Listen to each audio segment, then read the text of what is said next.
그리스도를 날마다 드린 예배 6월 14일 말씀 보겠습니다.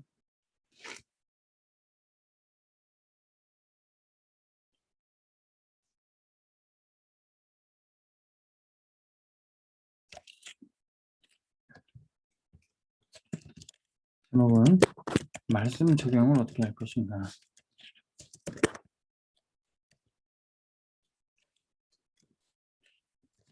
이사야 40장 27절에서 31절 말씀.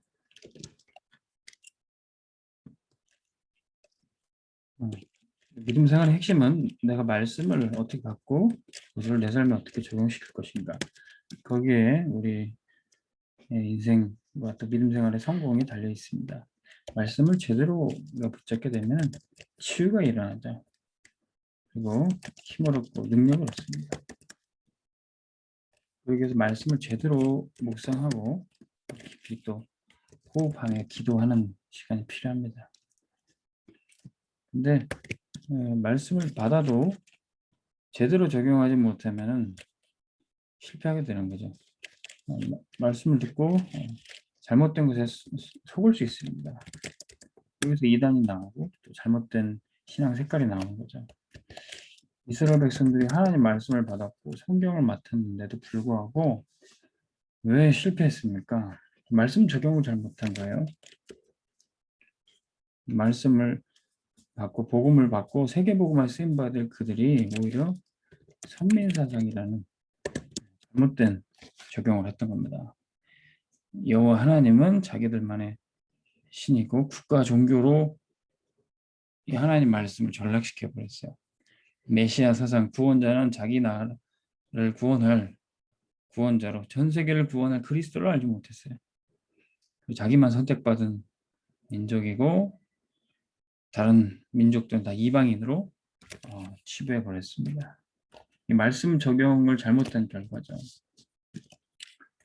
전 세계 사람들이 하나님 말씀 듣지 못하고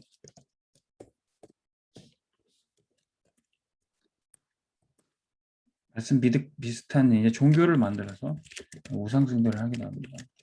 우상 숭배하면 할수록 이 귀신이 역사하게 되는 거죠. 말씀을 놓쳐버리니까 로마 카톨릭도 예수 믿는다 그러는데 전 세계의 그 우상들 다 만들어 놓고 귀신 역사하게 됩니다. 그런데 우상 숭배하면은 거기에 절하고 기도하면 역사가 일어나요. 소원도 성취되고 문제도 해결이 됩니다. 그게 귀신 역사. 어느 날 갑자기 재앙이 닥쳐오는 사단에게 완전히 잡혀서 멸망당하게 되는 겁니다.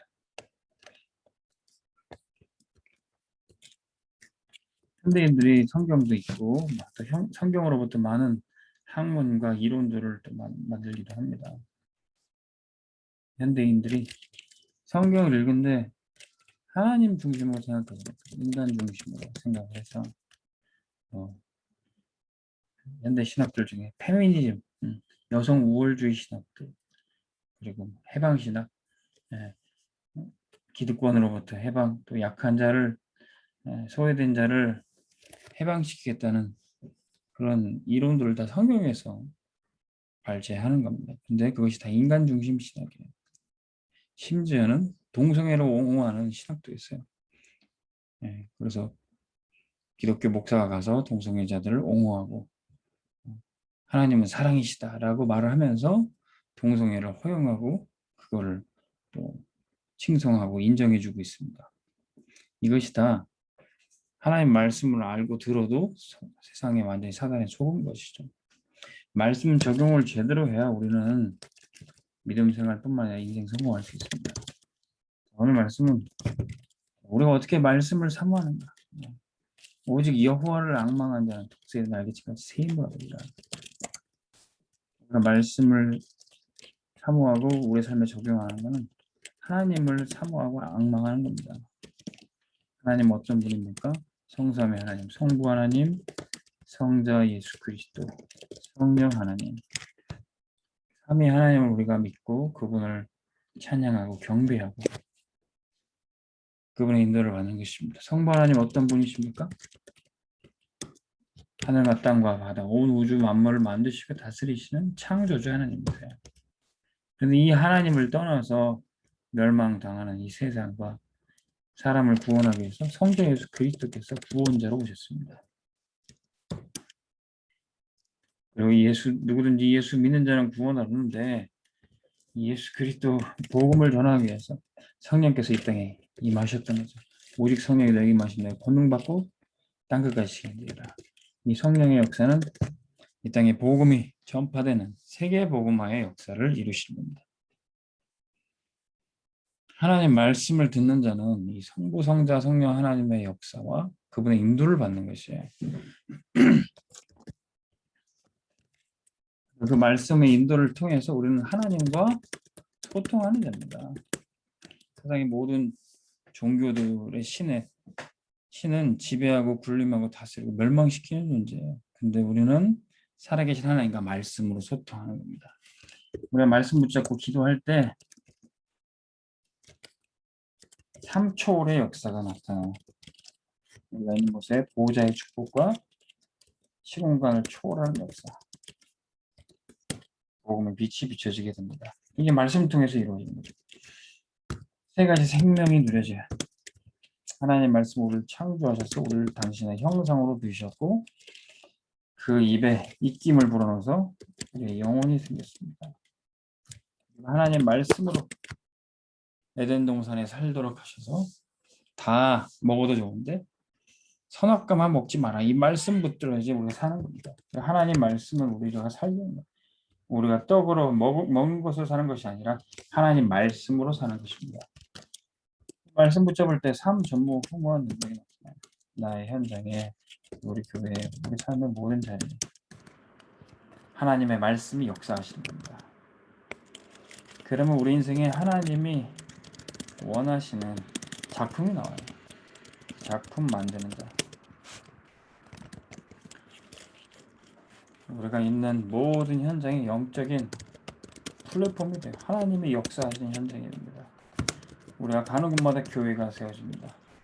그리고 그것에 영적인 전망대가 세워집니다. 영적인 등대와 같은 것이 생명의 빛을 비추고 사람을 살리는 치유의 역사가 나타납니다. 그러면 영적 안테나가 생겨요. 우리가 세운 교회와 우리가 하는 그 치유 사역을 통해서 후대가 세워지고 또 제자가 세워집니다. 우리가 하는 그 사역을 또 바톤을 이어받아서 우리 후대들이 하게 됩니다. 하나님은 우리 이런 작품을 남기기를 원하세요. 그것이 말씀 붙잡을 때. 자, 결론의 말씀을 우리가 제대로 붙잡으면 독수리의 날개침같이 새 힘을 얻으리라. 어미 독수리가 새끼 독수리를 훈련할 때 높은 곳에 올라가서 떨어뜨리죠. 위기처럼 보입니다. 근데 그때 날개 힘이 길러집니다. 훈련입니다. 그래서 결국 시간표가 되면은 날아올라 비상에서 창공을 정복하게 됩니다. 여러분들에게 어떤 위기 훈련이 와도 말씀으로 힘을 얻기를 주님으로 축원합니다. 하나님 아버지 감사합니다. 주의 말씀을 우리 힘과 능력으로 오직 여호와를 앙망하여 그 말씀으로 우리가 소통하고 인생의 작품 남기는 자가 되게 하여 주옵소서. 예수 그리스도 이름으로 기도합니다. 아멘. 승리하시기 바랍니다.